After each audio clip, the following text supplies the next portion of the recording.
दोस्तों, अगर आप भी अभी स्कूल स्टूडेंट हैं और भविष्य में 12वीं की परीक्षा देने वाले हैं तो आज हम आपके लिए एक बहुत बड़ी खुशखबरी लेकर आए हैं। दरअसल यह न्यूज़ आपके 12वीं क्लास के रिजल्ट से संबंधित है।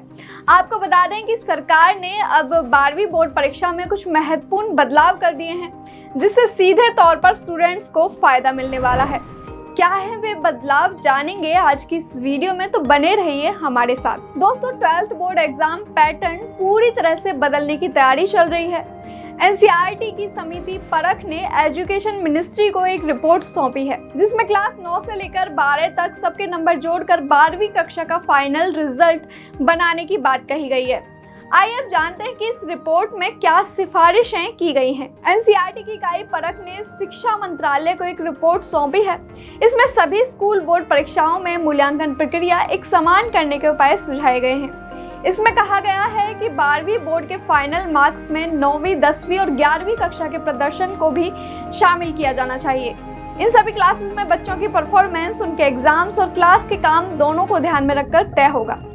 12th बोर्ड के लिए किस क्लास से कितना वेटेज है, आइए ये भी जान लेते हैं। 9वीं से 15%, 10वीं से 20%, 11वीं से 25% और 12वीं से 40%। परख की रिपोर्ट के मुताबिक छात्रों का मूल्यांकन फॉर्मेटिव असेसमेंट और समेटिव असेसमेंट का कॉम्बिनेशन होना चाहिए।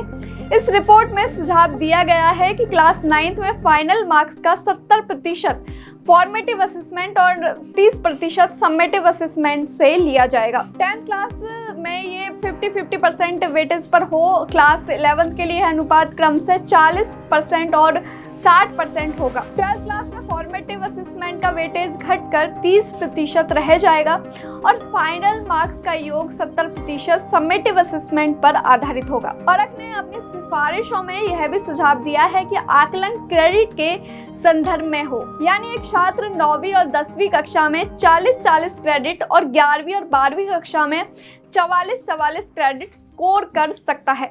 9वीं और 10वीं कक्षा में 32 क्रेडिट सब्जेक्ट स्पेसिफिक होंगे, जिसमें 3 भाषाओं में 12 क्रेडिट, मैथ्स में 4 क्रेडिट, साइंस के लिए 4, सोशल साइंस के लिए 4 आदि। सिफारिशों में यह भी शामिल है कि बोर्डों को नेशनल क्रेडिट फ्रेमवर्क के अनुरूप क्रेडिट ट्रांसफर की एक प्रणाली विकसित करनी चाहिए। इस पर राज्य के स्कूल बोर्ड ने क्या कहा है, आइए भी जान लेते हैं।